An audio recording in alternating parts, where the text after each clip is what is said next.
Unajua hata hero linunuliwa pikipiki. Imagine mimi namaliza high school unanijengea kibanda ya kushona viatu. Like amea Cobra. Wewe kumbe uko hapa. Shida ni gani tena? Mama ni nini?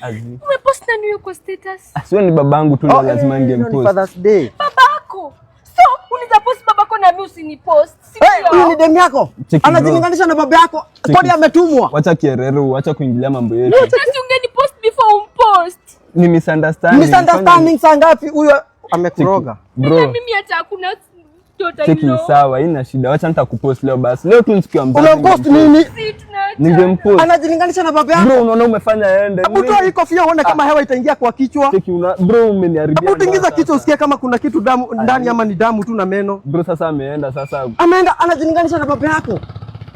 Umpost ndio upost baba yako. Ama unataka kusema amedhani wewe hayuko straight? Si anajua huyo ni baba yako? Maybe tu misunderstand. Baba si mbaba, si ndio?